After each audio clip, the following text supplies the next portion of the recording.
တရုတ်နိုင်ငံကိုချင်းမင်းဆက်စိုးစံခဲ့စဉ်တုန်းကဂျိုဆွန်စင်းရဲသားတသိန်းကျော်ဟာတရုတ်မှာကျုံအဖြစ်ရှောင်စားခံခဲ့ရပါတယ်။ကျုံအများစုကိုတရုတ်စစ်တပ်ကလူသားတိုင်းကအဖြစ်ရှေ့တန်းပို့ပါတယ်။ကျုံတွေထဲမှာဂေမီနုံလို့ခေါ်တဲ့လူငယ်လေးတယောက်အပြင်သူ့ထက်ငယ်တဲ့ကလေးတွေတောင်ပါနေပါတယ်။ဂေမီနုံကစစ်ပွဲထဲမှာကောင်းလေးတယောက်ကိုကယ်လိုက်ပြီးနှစ်ယောက်အတူတိုက်ခိုက်ကြပါတယ်။အဲ့ချိန်မဲ့သူတို့နှစ်ယောက်ကိုလူတယောက်ကဆွဲချသွားပြီးမျက်နှာကိုသွေးနဲ့ပတ်လိုက်ပါတယ်။တေးချင်အောင်ဆောင်တာကဒီနေရာမှာအသက်ရှင်နိုင်တဲ့တခုရီသောနည်းလမ်းမို့အဲ့ဒီလူကလည်းတေးချင်အောင်ဆောင်ပြီးအသက်ပေးရလုပ်ခဲ့တာစစ်ပွဲပေါင်း12ပွဲရှိပြီဖြစ်ပါတယ်။လူငယ်နှစ်ယောက်လည်းသူပြောသလိုတေးချင်အောင်ဆောင်နေလိုက်တော့အသက်ပေးကလွတ်သွားပါတယ်။ဂျိုဆွန်စင်းရဲသားတွေကိုတရုတ်စီရှောင်စားနေတဲ့ကောင်ကတိုင်းတစ်ပါးသားမဟုတ်ပဲဂျိုဆွန်နိုင်ငံသားနေစားတစ်ယောက်ဖြစ်ပါတယ်။ဂေမီနုံတို့3ယောက်လည်းအခွင့်အရေးရတာနဲ့ထွက်ပြေးလာခဲ့ကြပါတယ်။နေ့နေ့ကအကြာမှာတော့ဂေမီနုံကဝေကောင်းစားလာတဲ့နန်းတွေနဲ့ရှောင်နေပါတယ်။အရာရှိတယောက်ဖြစ်လာတာတော့မဟုတ်ပဲဘရင်ဗန္နာတိုက်ကရွှေတုံးတွေလာခိုးတာဖြစ်ပါတယ်။နန်းတွင်းအဆောင်တွေတည်သွားတော့မိမစိုးအယောင်ဆောင်ပြီးထွက်ပြေးပါတယ်။ဂေမီနုံလည်းထွက်ပြေးအခန်းတစ်ခုထဲကိုဝင်ပြီးမိမစိုးဝေစာတွေကိုမင်းကြီးဝက်ဆောင်နဲ့လဲလိုက်ပါတယ်။မင်းကြီးဆိုဘယ်သူမှမော်မကြည့်ရဲ့လို့ပြေးပေါက်လွယ်မဲ့ထင်လိုက်ပေမဲ့အချွေရံတွေကသူ့နောက်ကနေဖွားထအောင်လိုက်ခါစားနေလို့တိုက်ပတ်နေပါတယ်။ဟဲ့ဟန်နဲ့အားလုံးကိုနေခဲ့ခိုင်းပြီးအချွေရံတွေကိုမျက်ခြေဖြတ်ဖို့အခန်းတစ်ခုထဲကိုဝင်သွားလိုက်ပါတယ်။ဖြစ်ချင်တော့အဲ့ဒီအခန်းကမင်းကြီးအစ်စ်ရေထိုးနေတဲ့အခန်းဖြစ်နေလို့ဂေမီနုံလည်းအသက်လူပြီးထွက်ပြေးလာရပါတယ်။မြို့ထဲမှာလည်းသူ့ကိုဘရင်ထင်လို့အကုန်လုံးကဥညွှန်နေကြပါတယ်။လွတ်ပြီးထင်လိုက်ချိန်မှာပဲအရာရှိတယောက်ကသူ့ကိုဖမ်းလိုက်ပြီးခုံရုံးကိုခေါ်သွားပါတယ်။သူခိုးလာတဲ့ရွှေတွေကိုတော့ဘရင်စီပြန်ဖို့တခြားရဲမှတ်တွေကိုပေးလိုက်ပါတယ်။သူတို့ကရွှေတွေကိုတည်လာရင်၄တောင်မဟုတ်ပဲအချိုးမညီဖြစ်နေတာသတိထားမိလို့ဖွင့်ကြည့်လိုက်တော့ကြောက်ခဲတွေဖြစ်နေပါတယ်။တကယ်တော့အရာရှိဆိုတာကဂေမီနုံနဲ့တဖွဲ့တဲ့ဝါတုတ်ဘိုးကံပဲဖြစ်ပါတယ်။နန်းတွင်းရဲမှတ်တွေခမလူလိန်2ယောက်နှစ်ခါလိန်သွားမှနောက်ကျမှသိလိုက်ရပါတယ်။ဂေမီနုံကမူသားသခင်လို့နာမည်ပြောင်းရထားတဲ့အထိလိန်လဲမှုပေါင်းများစွာကိုကျူးလွန်ခဲ့တဲ့လူလိန်ဖြစ်ပါတယ်။နာမည်ကြီးအမှုတစ်ခုကကြက်ဖကိုစေးဝါရောက်တုပ်ပြီးဇာမနီငှက်လို့လိန်ရောက်တဲ့အမှုဖြစ်ပါတယ်။ပိုင်းဆိုတောင်မီးတောင်ချိုင်ဝမ်ကနေခက်ခက်ခဲခဲဖမ်းလာရတဲ့ရှရနာငှက်ကိုတရုတ်ငှက်မို့ဆိုကြီးနဲ့သူ့စကက်ပြန်ကအ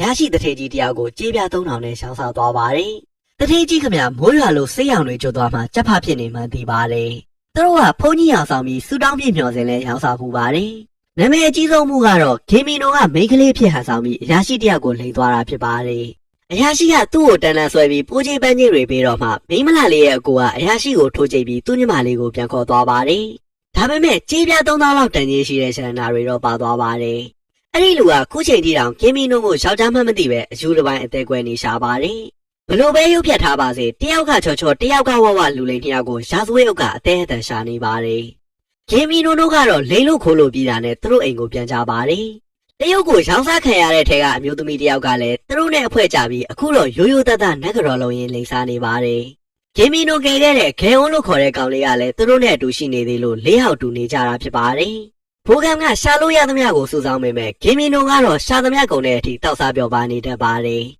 သုံးလို့ပို့တဲ့ငွေတစ်ပြားနှစ်ပြားကိုသိမ်းနေတော့သွေးတွေပေးကြတဲ့ခဲဝန်းရောက်လာပြီးသူတို့နေရာကိုမျိုးစောက်တက်တွေတီးသွားလို့လိုက်လာပြီလို့အသေးအတန်လာပြောပါတယ်။အားလုံးလည်းပြပြတလဲဖြစ်သွားပြီးဘိုးကံကလည်းထွက်ပြေးဖို့သူ့ပစံတွေကိုပြေးมาပါတယ်။ဒါပေမဲ့ခဲဝန်းကသူ့ကိုယ်သူလူလိန်လုံးလို့ရပြီဆိုတာသက်သေပြခြင်းလို့တစ်ဖွဲ့လုံးကိုလိန်ပြပြီးတရုပ်ဆောင်နေတာဖြစ်ပါတယ်။ခဲဝန်းကိုကလေးတယောက်လိုပဲသဘောထားပြီးဝိုင်းချကြလို့သူတို့ရဲ့လူလိန်ဇက်ထဲမသွင်းချင်တာနဲ့ဂေမီနုံကအဖွဲထဲဝင်ခြင်းရင်သူ့ကိုအယူလောက်နိုင်မှရမယ်လို့ပြောမှုပါတယ်။အခုတော့သူတို့3ယောက်လုံးကိုအယူလုံနိုင်လိုက်လို့ဂေမီနုံလည်းသူ့ညီကိုလူလိန်လို့ဖို့သဘောတူလိုက်ရပါတယ်။အရင်ဆုံးဂဲဝန်းကိုလူချမ်းသာအရာရှိတွေနဲ့တူအောင်နေတတ်ဖို့သင်ပေးပြီးသူ့လိုပဲအထာကျကျနေဖို့စင်တူရက်တောင်တစ်ချောင်းလဲပေးထားပါတယ်။ပထမဆုံးအလုပ်ကဂျပန်တွေကိုခေါင်းဖြတ်တတ်ခဲ့တဲ့စစ်သူကြီးရဲ့တမိုင်းဝင်တာကိုစစ်သူကြီးရဲ့မျိုးဆက်လူငယ်လေးကအဖိုးကိုစိတ်ကူးဖို့မတက်တာတဲ့အဆုံးထုတ်ရောင်းရတာဖြစ်ပါတယ်။ဒါကိုအောင်မြင်မြင်လင်ရောက်နိုင်ခဲ့လို့ဂဲဝန်းကအရန်ပြောနေပါတယ်။ရှားတဲ့ပတ်စံတွေကိုမသုံးပဲပတ်စံအများကြီးရတာနဲ့တရုတ်မှာရောင်းစားခံထားရတဲ့သူတို့လူမျိုးတွေကိုပြန်ဝယ်ဖို့မျှော်လင့်ချက်နဲ့စုထားပါတယ်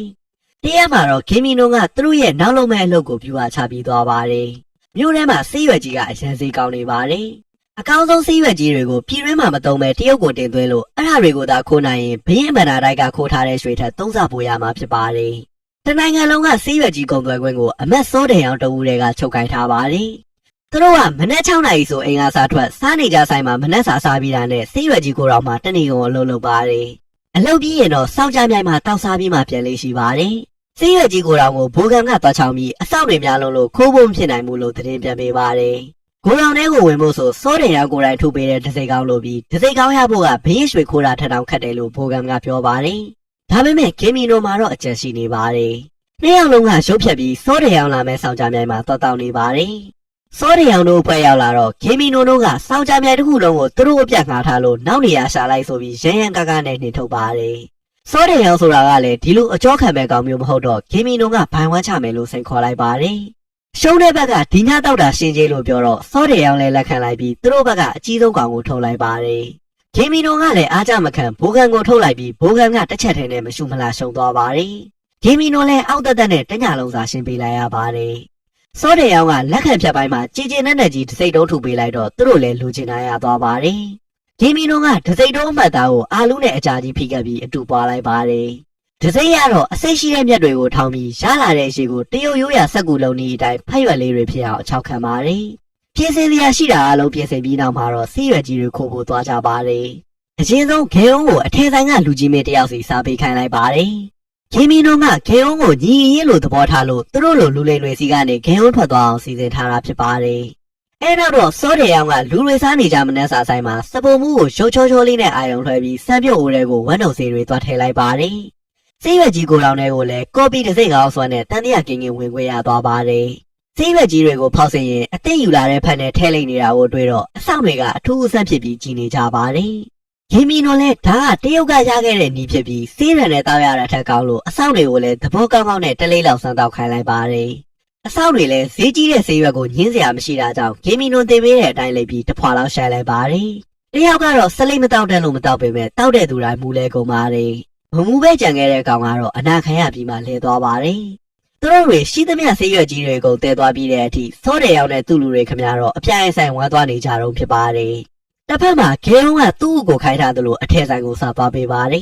အထက်ဆိုင်ကလူကစာကိုသူ့ကိုပဲပြန်ဖက်ခိုင်းလိုက်တော့ဂေမီနိုကဂေုံကိုသူ့ရသူပြန်မြေဝဲပြီးမိသားစုနဲ့အေးစိနေတော့ဖို့ရှိထားတာဖြစ်နေပါတယ်ဒါပေမဲ့ဂေုံမှာမိသားစုဆိုလို့ဂေမီနိုတို့ပဲရှိတာဖြစ်ပါတယ်အဲ့ဒါကြောင့်ရွာမပြန်ပဲသူ့ကိုနောက်လိုက်လာပါတယ်စောတယ်ရောင်လူတွေကလည်းဆေးရွက်ကြီးတွေအခုခံရတာတည်တည်ချင်းလိုက်ကြပါတယ်တရုတ်ကိုဆေးရွက်ကြီးရောင်းပေးတဲ့ပွဲစားကတယောက်ပဲရှိတာကြောင့်အဲ့ဒီပွဲစားစီကိုလိုက်လာပါတယ်စောတယ်ရောင်လူတွေမရောက်ခင်ဘိုးကန်းကပွဲစားကိုဆေးရွက်ကြီးတွေပါတဲ့လီစီခေါ်သွားပါတယ်ဂေုံကလည်းပွဲစားရင်ရှောက်လာချိန်မှာစောတယ်ရောင်လူတွေကလည်းတိုက်တိုက်ဆိုင်ဆိုင်ရှောက်လာကြပါတယ်ဂေမီနိုပေးထားတဲ့ရက်တောင်ကြောင့်ဂိုရောင်ဆောင်ကသူ့ကိုဂေမီနိုလို့ထင်သွားပြီးနှိပ်စက်ကြပါတယ်ပွဲစားကလည်းဂေမီနိုကိုသစ္စာဖောက်ပြီးအရာရှိတွေကိုအကြောင်းကြားထားတာကြောင့်ဂေမီနိုတို့ကဆေးရွက်ကြီးတွေကိုမိရှို့ပြီးထွက်ပြေးပါတယ်သူတို့နှစ်ယောက်ကအရာရှိတွေကိုအယူလုံနိုင်လိုက်ပေမဲ့ဂေုံကတော့စင်မေးခံနေရပါတယ်ဆေးရွက်ကြီးတွေအကုန်မိရှို့ဖျက်ဆီးခံလိုက်ရတော့ဒါတွေကိုသာဦးကြီးတော်သိရင်သူ့ကိုတတ်မှလို့ခေါင်းဆောင်ကရှေ့ရွနေပါတယ်ဂေမီနိုတို့ကမမြင်ခွေရာကနေချောင်းကြည့်နေတော့ဂေုံကိုတွေ့သွားပါတယ်အဲ့ချိန်ပဲအားလုံးရဲ့အကြီးအကဲဖြစ်တဲ့ဦးကြီးတော်ဆိုသူရှောက်လာပါတယ်ဦးကြီးတော်ဆိုတာကဂျိုးစွန်းစရဲသားတွေကိုတရုတ်ကြုံအဖြစ်ရောင်းစားတဲ့တစ္ဆာပေါင်းနေစားကောင်ဖြစ်နေတာကိုဂေမီနိုတို့သိလိုက်ရပါတယ်သူတို့ကဂေုံဟာမူသားသခင်မဟုတ်မှန်းသိလို့ရှိုင်းနှက်စစ်တော့ဂေမီနိုကိုလေးစားအားကြတဲ့ဂေုံကဘလောက်မင်းမူသားသခင်ဂေမီနိုဆိုတာသူ့ပဲလို့ဖြေနေပါတယ်နေသားဦးကြီးတော်လည်းဂေုံကိုတတ်ဖို့အမိန်ပေးလိုက်ပါတယ်သူ့ညီကိုကယ်ဖို့လုပ်နေတဲ့ဂေမီနိုကိုလူရင်းအားဘလို့မှမမျှလို့ဘိုးကန်းကဆွဲထားပါတယ်ဦးကြီးတော်ကတော့ဂေမီနိုအစ်စ်ကိုရှာဖို့အမိန်ပေးပြီးပြန်သွားပါတယ်ဂေမီနိုကသူ့မျက်စိရှိပါတယ်သူ့ညီအသက်ခံလိုက်ရတဲ့အတွက်ဦးကြီးတော်ကိုဂလဲစားချေဖို့ဆုံးဖြတ်လိုက်ပါတယ်ဦးကြီးတော်ကဆေးရွက်ကြီးတွေဆုံးရှုံးသွားတဲ့အတွက်နောက်နေ့ဆေးရွက်ကြီးပိုရအောင်လယ်သမားတွေစပားဆိုင်ထားတဲ့မြေကိုကောက်ရိတ်ချိန်ထိတောင်မဆောင်ပဲမတရားသဖြင့်သိမ်းပြီးဆေးရွက်ကြီးတွေစိုက်ပါတယ်လယ်သမားတွေဒုက္ခရောက်နေလို့ဘရင်ကဆေးရွက်ကြီးစိုက်တာကိုတားဖို့အမိန့်ထုတ်ပေမဲ့အမတ်တွေကပါဦးကြီးတော်ကိုမလွန်ဆန်ရဲကြပဲဦးကြီးတော်ဘက်တော်သားတွေဖြစ်နေတာနဲ့ဘရင်တော့ဘာမှမတတ်နိုင်တဲ့အခြေအနေရှောင်နေပါတယ်ဘရင်ဖြစ်နေတာတော့မှဦးကြီးတော်ရဲ့အာဏာကိုမလွှမ်းမိုးနိုင်လို့စိတ်ညစ်နေတော့ဒီနေ့ရဲ့အရာရှိစာမေးပွဲအောင်တဲ့ပညာရှင်ကမင်းကြီးနဲ့တွေ့ဖို့ခွင့်တောင်းလာပါတယ်။တစ်ဖက်မှာဂေမီနိုကလည်းဦးကြီးတော်ကိုဖြုတ်ချဖို့အကြံအစီနဲ့မြေဘေးကအိမ်တစ်လုံးကိုဝယ်လိုက်ပါတယ်။ကြီး3000ထိုတနက်တစ်လက်ကိုလည်းဝယ်ထားပါတယ်။အင်းတို့ကဦးကြီးတော်ရဲ့အာယုံဆိုင်မှုရအောင်ဦးကြီးတော်လက်သက်မွေးထားတဲ့မိမလာလေးတယောက်ကိုချင်းကပ်ဖို့ကြိုးစားပါတယ်။ဂျူယောင်းကိုဦးကြီးတော်ကတရုတ်ရာရှိကိုဆက်တာဖို့စောင့်ကြမြိုင်မှာလေ့ကျင့်ပေးထားတာဖြစ်ပါတယ်။သူမြင်တွေ့နေကြယောက်ျားတွေလိုရန်ရန်ကားကားမဟုတ်ပဲရှင်ကြီးပြီးကြပြဆန်တဲ့ခင်မီနုံကိုဂျူယောင်းကလည်းသဘောကျနေပါတယ်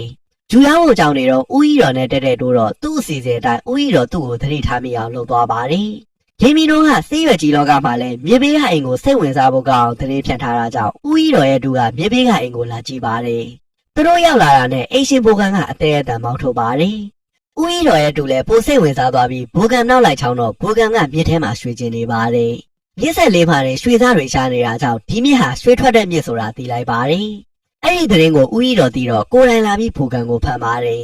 ဒီမြစ်ထဲမှာရွှေတွေအများကြီးရှိလာလို့မေးတော့ဘူကန်ကသူမသိဘူးသူ့သခင်လေးအမိန့်နဲ့ဒီမြစ်ကိုစောင့်နေတာလို့ပဲရိုးရိုးသားသားဖြေပါတယ်အဲ့ချိန်ပဲသခင်လေးဤတို့ရှောက်လာတော့ဦးကြီးတော်ကတာမန်အတိုင်းပဲနှုတ်ဆက်ပြီးပြန်သွားပါတယ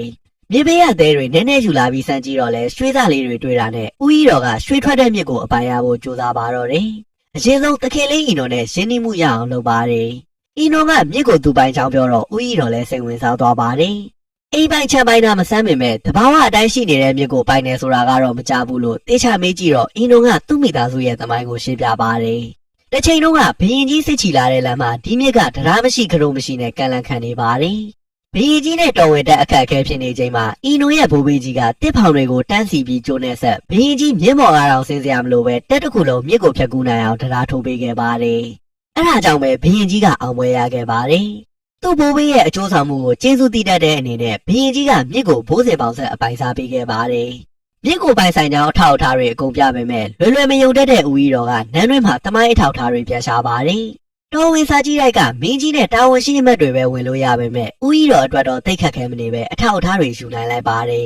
မြစ်လယ်ထဲမှာလည်းရွှေတော်ရှိမရှိသေးကြအောင်လိုက်စစ်ဖို့ကြွကျင်တဲ့ရွှေပညာရှင်တွေကိုလွှတ်လိုက်ပါတယ်ဒီလောက်ထိစစ်ဆေးရမယ်မထင်လို့ရွှေတွေကိုမြစ်ဆက်လောက်ပဲကျဲထားမိတဲ့ဘူကန်ကတော့တိုင်ပန်နေပါတယ်ကံကောင်းစွာပဲအရင်တုန်းကဘေးရင်မန္တာတိုက်ကခိုးခဲ့တဲ့ရွှေတုံးတုံးကျန်နေသေးတာကြောင့်အရေးဖြောပြီးမြစ်လယ်ထဲသွားကျဲလိုက်ပါတယ်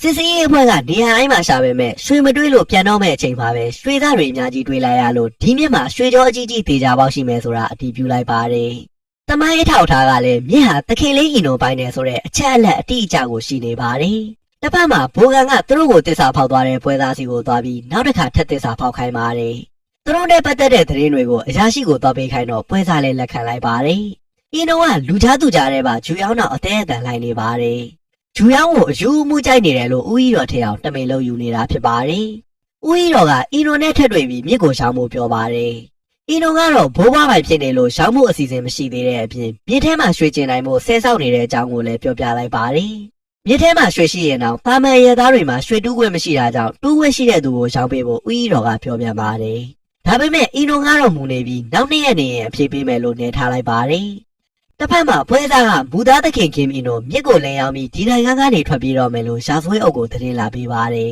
။အဲ့ဒီညမှာသခင်လေးအင်နိုကဂျူယောင်းနဲ့ထိတ်နေတော့ဦးကြီးတော်နဲ့သူ့လူတွေရှောက်လာပြီးနှစ်ယောက်လုံးကိုဖမ်းသွားပါတယ်။ဦးကြီးတော်ကစဉ်းစားချိန်တွေဘာတွေမပေးပဲလိုချင်တာကိုချက်ချင်းရအောင်ယူတတ်တဲ့လူသားမျိုးဖြစ်ပါတယ်။မြစ်ကိုရောက်ဖို့ဂျူယောင်းရဲ့ဘဝနဲ့ချိန်ချောက်လာတဲ့အခါမှာတော့အင်နိုလည်းဘာမှမတတ်တာတော့ပဲရှောင်းလိုက်ရပါတယ်။နောက်နေ့မြစ်ဘေးမှာပဲမြေယောင်းစာချုပ်ချုပ်ကြပါတယ်။ဦးကြီးတော်ကသူ့စည်းရွက်ကြီးတွေကိုရောင်းသွားတဲ့မူသားသခင်နဲ့ပတ်သက်တဲ့နဂရောကိုဖမ်းမိထားပါတယ်။ကြားထားတဲ့သတင်းတွေအရသူ့ကိုလည်းမူသားသခင်လိုတန်တရားရှိနေတာကြောင့်နဂရောကိုခေါ်လာပြီးသူတို့ရှေ့မှာနေတပ်ဖို့လုပ်ပါတယ်။ရာဇဝဲအုပ်ကလည်းပွဲစားသတင်းပေးလို့မူသားသခင်ကိုဖမ်းဖို့မြေကမ်းကိုလာနေပါတယ်။နဂရောကိုမသိချင်းရင်မူသားသခင်ဘယ်သူလဲဆိုတာပြလို့ချိန်ချောက်တော့နဂရောကရာဇဝဲအုပ်ကိုလက်ညှိုးထိုးပြလိုက်ပါတယ်။ဦးကြီးတော်ရဲ့တပည့်တွေလည်းရာဇဝဲအုပ်ကိုတကယ်ပဲမူသားသခင်လိုထင်ပြီးတိုက်ခိုက်ကြပါတယ်။နှစ်ဖွဲ့တိုက်ခိုက်နေလို့ရှုပ်ထွေးသွားတော့မှအင်းတို့ကဦးကြီးတော်ကိုမူသားသခင်ဆိုတာသူ့ပဲလို့ပြောပြပြီးနောက်ကချက်ချင်းလိုက်မလာရအောင်တနက်တစ်ချက်ဖောက်ပြီးထွက်ပြေးပါတယ်။သူတို့ကလှိနေထွက်ပြေးတော့ဦးကြီးတော်ရဲ့တူကလည်းလှိနေလိုက်လာပါတယ်။အင်းတို့ကသူတို့လေရဲ့ရွှက်တိုင်းကိုချိုးဖို့ဒုတိယကြည်တောင်ထပ်သုံးလိုက်ပါတယ်။ဒါပေမဲ့လည်းကြောက်ဆောင်တွေများလုံးလို့လှိမောက်ပြီးတောင်းတသွားပါတယ်။သူရင်မုန်းပြီးမလှုပ်နိုင်သေးချိန်မှာဦးကြီးတော်ရောက်လာပြီးတနက်ကိုကောက်ယူလိုက်ပါတယ်။အင်းတို့ကိုပြစ်ဖို့လုပ်နေတော့မှပဲမင်းကြီးပါရှောက်လာပါတယ်။ဘရင်အမိတ်မပါပဲရွှေကျင်းခွင့်မရှိတာကိုဦးကြီးတော်ကရွှေကျင်းတာတက်သေးခိုင်လုံသွားတဲ့အတွက်ဦးကြီးတော်ကိုဖမ်းမိန်ထုတ်လိုက်ပါတယ်။ဒါပေမဲ့လည်းလောဘဇောတိုက်နေတဲ့ဦးကြီးတော်ကမင်းကြီးမကလို့ဘာကောင်ကြီးဖြစ်နေတဲ့ခယူးမဆိုင်ပဲတနက်နဲ့ချိန်လိုက်ပါတယ်။ခုဆိုပုံကံမှုဝါမြောက်သွားတဲ့အတွက်မင်းကြီးသိရင်သိမသိရင်ဦးကြီးတော်ကတည်တံဖြစ်ပါတယ်။တနက်ထဲမှာလည်းကြီးတောင်ပဲကြံတော့လို့အင်းတို့ကမင်းကြီးရှေ့မှာဝင်ကားလိုက်ပါတယ်။ဦးကြီးတော်ကတော့ဘဲကောက်ထိထိတနက်မောင်းကိုဆွဲလိုက်တော့တနက်ကြည်စံကသူ့ဘာသူပြန်ထိသွားပါတယ်။တကယ်တော့ဓာရီအားလုံးကအင်နိုရဲ့အကြံစီတွေဖြစ်ပါတယ်။အရာရှိဆံမေဝဲအောင်လို့မင်းကြီးကိုတွဲခွင့်တောင်းတဲ့ចောင်းသားကအင်နိုပဲဖြစ်ပါတယ်။ဦးကြီးတော်ကိုဖြုတ်ချခြင်းရင်သူပြောတဲ့အတိုင်းလိုက်လုပ်ပေးဖို့မင်းကြီးကိုရှောက်တော့မင်းကြီးကလည်းသဘောတူခဲ့ပါတယ်။တက်တဲ့လက်ပူးလက်ကျက်နဲ့ဖန်နိုင်ဖို့အရင်ဆုံးဦးကြီးတော်မျက်နှာမလွှဲလောက်တဲ့ငစားတွေကိုမြစ်ထဲမှာချပေးပါတယ်။မြစ်ကိုပိုင်ကြောင်တမိုင်းထောက်ထားကိုလည်းမင်းကြီးကလဲထားလိုက်ပါတယ်။ဦးကြီးတော်ကဘဲအခြေအနေရောက်တနက်ကိုပြစ်လိုက်မယ်ဆိုတာသိနေလို့နောက်ဆုံးပြောင်းရမှာအဆို့ဆိုထားတာဖြစ်ပါတယ်။သူ့ညီအတွက်လက်စားချေဖို့အင်းတို့ကမြစ်ထဲမှာဦးကြီးတော်နဲ့နှစ်ယောက်ထဲနေခဲ့ပြီးဆဲကိုဖြိုချဖို့အချက်ပေးလိုက်ပါတယ်